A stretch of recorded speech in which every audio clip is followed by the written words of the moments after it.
रामदेव जिन बीमारियों का इलाज कर रहे हैं, पतंजलि में इन बीमारियों का इलाज हो रहा है। पतंजलि में कैंसर का भी इलाज हो रहा है, मोटापे का भी इलाज हो रहा है, बांझपन का भी इलाज हो रहा है, नपुंसकता का भी इलाज हो रहा है। ये जो 54 बीमारियां इसमें लिखी हुई हैं, इन सभी बीमारियों का गारंटी के साथ पतंजलि में इलाज हो रहा है। इस कानून को बदलने के खिलाफ आवाज उठाइए। महाघटिया कानून है 1954 का। नेहरू जी ने इसको बनाया था केवल इसी काम के लिए कि भारतीय चिकित्सा व्यवस्था खत्म हो जाए। क्या पतंजलि ने कोई गलत काम किया?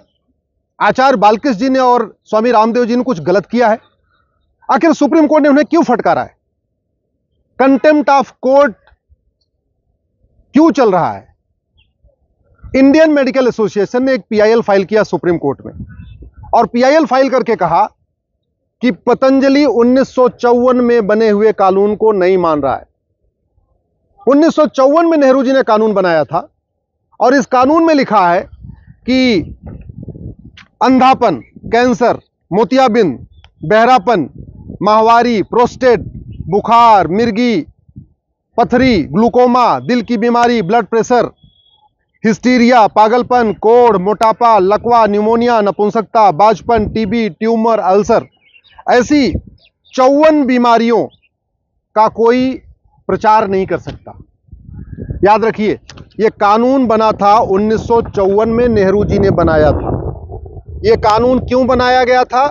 इसलिए बनाया गया था कि उस समय नीम हकीम खतरे जान टाइप के लोग जगह जगह प्रचार करते थे, बोर्ड लगा देते थे कि हम कैंसर भी ठीक कर देंगे, हम बांझपन भी ठीक कर देंगे, हम नपुंसकता भी ठीक कर देंगे। उसको रोकने के लिए यह कानून बनाया गया। दूसरा पर्पज इसका क्या था कि एलोपैथी में इन बीमारियों का इलाज नहीं है। इन बीमारियों का, बांझपन का, नपुंसकता का, अंधेपन का, बहरेपन का, कोढ़ का, मोटापे का, ब्लड प्रेशर का, शुगर का, इन बीमारियों का जितना बढ़िया इलाज एलोपैथी में है, योग प्राणायाम में है, नेचुरोपैथी में है, उतना इफेक्टिव इलाज एलोपैथ में नहीं है। इसलिए कानून बनाया गया और यह कानून कहता है इन 54 बीमारियों का कोई प्रचार प्रसार नहीं करेगा। अब चूंकि रामदेव जिन बीमारियों का इलाज कर रहे हैं, पतंजलि में इन बीमारियों का इलाज हो रहा है। पतंजलि में कैंसर का भी इलाज हो रहा है, मोटापे का भी इलाज हो रहा है, बांझपन का भी इलाज हो रहा है, नपुंसकता का भी इलाज हो रहा है। ये जो 54 बीमारियां इसमें लिखी हुई हैं, इन सभी बीमारियों का गारंटी के साथ पतंजलि में इलाज हो रहा है। और हो रहा है तो जिनका इलाज हुआ है वो खड़े हो आके बता रहे हैं आज हम ठीक हो रहे। उसी बात को पतंजलि प्रचार करती है। बाबा रामदेव जी अपने कार्यक्रम में बोलते हैं कि हाँ भाई हम इसका गारंटी इलाज करते हैं, लेकिन कानून कहता है कि आप इसका प्रचार प्रसार नहीं कर सकते। इन बीमारियों के बारे में आप सार्वजनिक रूप से नहीं कह सकते हम गारंटी के साथ इलाज कर सकते। इसलिए मैं कह रहा हूं, न रामदेव जी ने कोई गलत किया है, न बालकृष्ण जी ने कोई गलत किया है, न पतंजलि ने कुछ गलत किया है। दूसरी तरफ सुप्रीम कोर्ट ने भी कुछ गलत नहीं किया, क्योंकि कानून में लिखा हुआ है कि आप इन 54 बीमारियों का प्रचार नहीं करेंगे। तो सुप्रीम कोर्ट इस कानून को पढ़ रहा है और सुप्रीम कोर्ट कह रहा है इस कानून में लिखा हुआ है, यह कानून अभी तक बदला नहीं किया, कानून अभी तक लागू है 1954 वाला, इसलिए आप प्रचार कैसे कर सकते? तो अगर आप ध्यान से देखिए तो एक तरफ सुप्रीम कोर्ट कानून को पढ़ रहा है, दूसरी तरफ रामदेव जी कह रहे हैं हम इलाज कर रहे हैं इसलिए हम इसको प्रचारित कर रहे हैं। इंडियन मेडिकल एसोसिएशन आके सुप्रीम कोर्ट में कह रहा है कि ये जी कानून का वायलेशन हो रहा है। तो आप अगर ध्यान से देखें तो लॉजिकली तीनों ठीक है। आईएमए भी कह रहा है भाई कानून में लिखा हुआ है प्रचार नहीं करना, सुप्रीम कोर्ट भी कह रहा है हाँ जी कानून में लिखा हुआ है कि आप इन 54 बीमारियों का प्रचार नहीं करेंगे, और रामदेव जी भी ठीक है क्योंकि इन 54 बीमारियों का इलाज वो कर रहे हैं, गारंटी के साथ कर रहे हैं। तो मूल कारण है ये घटिया कानून। इसलिए मैं बार बार कहता हूं, कानून जब तक नहीं बदलेगा तब तक व्यवस्था नहीं बदलेगी।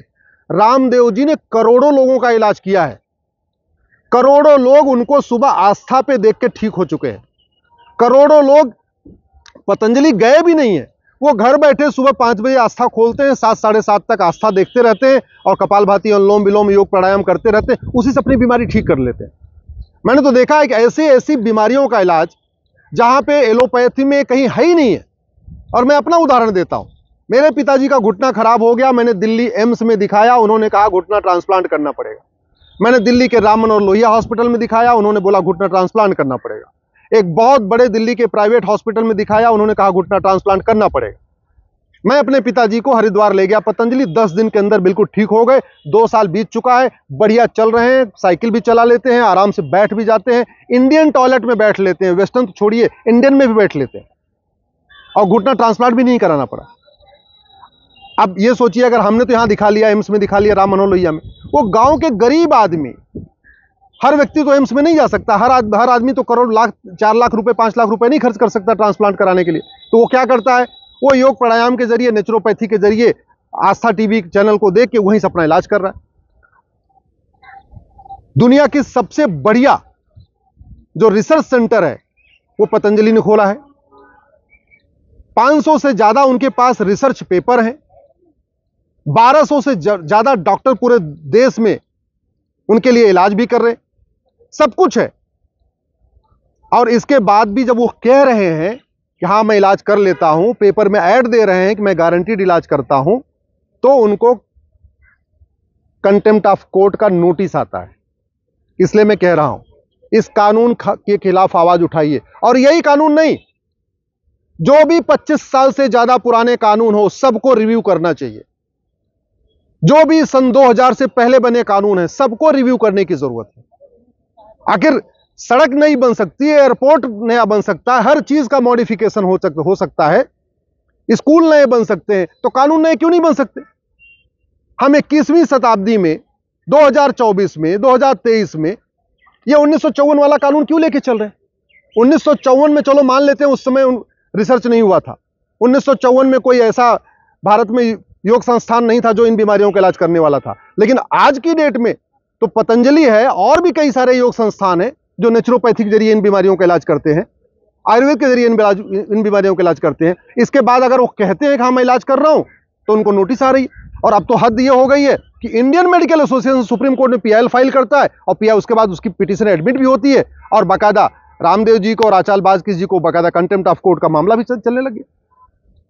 मैं आप लोगों से निवेदन करता हूं, घटिया कानूनों के खिलाफ आवाज उठाइए। ये 1954 में जो नेहरू जी ने कानून बनाया था, ये योग, नेचुरोपैथी, आयुर्वेद को खत्म करने के लिए बनाया था। अगर ये कानून नहीं बदला गया तो योग, नेचुरोपैथी का प्रचार प्रसार नहीं हो पाएगा। और इंडियन मेडिकल एसोसिएशन, नाम तो इसमें इंडियन है, एक्चुअल में ये इंडियन मेडिकल सिस्टम के बिल्कुल खिलाफ है। ये इंडियन मेडिकल एसोसिएशन नहीं, अपने आप में ये सिंथेटिक ड्रग एसोसिएशन हो चुका है। कहने को इसका नाम इंडियन मेडिकल एसोसिएशन है, लेकिन जितना इंडियन मेडिकल सिस्टम है, योग है, नेचुरोपैथी है, आयुर्वेद, कभी ये उसका प्रचार प्रसार नहीं करता, हमेशा उसको खत्म करने की कोशिश करता है। और अगर कोई संस्था, चाहे वो पतंजलि हो या कोई और संस्था हो, या कोई व्यक्ति आचार्य बालकृष्ण हो या स्वामी रामदेव हो, जब वो आयुर्वेद के लिए आगे आते हैं, नेचुरोपैथी को बढ़ाने के लिए आगे आते हैं, आयुर्वेद को अपना योग प्राणायाम को आगे के जरिए इलाज करना शुरू करते हैं, तब ये इंडियन मेडिकल एसोसिएशन आके विरोध करना शुरू कर देता है। क्यों? क्योंकि इस इंडियन मेडिकल एसोसिएशन को लगता है कि अगर इसी तरीके से योग प्राणायाम का प्रचार होता रहा, नेचुरोपैथी का प्रचार होता रहा, तो धीरे धीरे ये जो एलोपैथी का जो लाखों करोड़ का बिजनेस है, जो सिंथेटिक दवाइयों का, जो अंग्रेजी दवाइयों का जो लाखों करोड़ का बिजनेस है, ये कम होना शुरू हो जाएगा। अल्टीमेटली जो ड्रग मैन्युफैक्चरर है, सिंथेटिक ड्रग मैन्युफैक्चरर, उनका तो मेन धंधा है कि ज्यादा से ज्यादा बीमारी हो और ज्यादा से ज्यादा उनकी दवाई बिके। जबकि दूसरी तरफ रामदेव जी अपने योग प्राणायाम के जरिए कह रहे हैं कि योग प्राणायाम करते रहो तुम बीमार होगे नहीं। दोनों के अप्रोच में अंतर समझिए। एक तरफ योग के जरिए, प्राणायाम के जरिए, नेचुरोपैथी के जरिए बाबा रामदेव जी फ्री में लाखों लोगों का इलाज कर रहे हैं, सबको मोटिवेट भी कर रहे हैं कि योग करो, प्राणायाम करो, जिससे बीमार मत हो। वहीं दूसरी तरफ जितनी मेडिकल कंपनियां हैं, फार्मा कंपनियां हैं, इनकी पूरी सेल्स की टीम है, इनकी मार्केटिंग की टीम है, वो चाह रही है कि ज्यादा से ज्यादा उनकी दवाइयां बिके। तो ये एक तरीके से अपने आप में ये फार्मा कंपनियों का एक बहुत बड़ा षड्यंत्र चल रहा है कि किसी भी तरीके से योग प्राणायाम को दबा दिया जाए, पतंजलि को दबा दिया जाए, बाबा रामदेव और स्वामी बालकृष्ण जी को दबा दिया जाए, और उसके बाद उनका जो चल रहा है एक तरफा खेल, एक छत्र राज जो उनका चल रहा है, वो चलता रहे। आप लोग भी इस ड्रग एक्ट के खिलाफ आवाज उठाइए, और अगर सरकार इस कानून को नहीं बदलेगी तो मैं इसको चैलेंज करूंगा। ये पूरी तरीके से भारतीय चिकित्सा व्यवस्था के खत्म करने के लिए कानून बनाया गया। मैं सभी भारत के योगाचार्यों से निवेदन करता हूं, सभी भारत में जो लोग नेचुरोपैथी के समर्थक हैं, जो लोग स्वदेशी चिकित्सा के समर्थक हैं, उन सब लोगों से निवेदन कर रहा हूं कि इस ड्रग एक्ट के खिलाफ आवाज उठाइए, इसको बदलने की मांग करिए। अगर भारत में भारतीय चिकित्सा का प्रचार प्रसार नहीं होगा, अगर भारत में योग प्राणायाम का प्रचार प्रसार नहीं होगा, तो विदेश में थोड़ी होगा। और वैसे भी जब हमारी चिकित्सा व्यवस्था इतनी बढ़िया है तो हम उसका प्रचार प्रसार क्यों ना करें। हम धनतेरस मनाते हैं, धन्वंतरी जी के जन्म दिवस पे, धन्वंतरी जी की जयंती पे धनतेरस मनाते हैं, लेकिन जब आयुर्वेद का प्रचार करने की बात हो रही है, जिन्होंने हमें भगवान धन्वंतरी ने हमें आयुर्वेद दिया, नेचुरोपैथी दिया, तो तब हमें लगातार दबाया जाता है और कहता है नहीं, आपका सिस्टम ठीक नहीं है, और ये कानून कहता है आप प्रचार भी नहीं कर सकते। मेरा आपसे निवेदन है, इस कानून को बदलने के खिलाफ आवाज उठाइए। महाघटिया कानून है 1954 का। नेहरू जी ने इसको बनाया था केवल इसी काम के लिए कि भारतीय चिकित्सा व्यवस्था खत्म हो जाए और विदेशी चिकित्सा व्यवस्था, जो सिंथेटिक ड्रग वाली कंपनियां हैं, उनका यहां भारत में बोलबाला चले, उनकी दवाइयां बिकती रहे।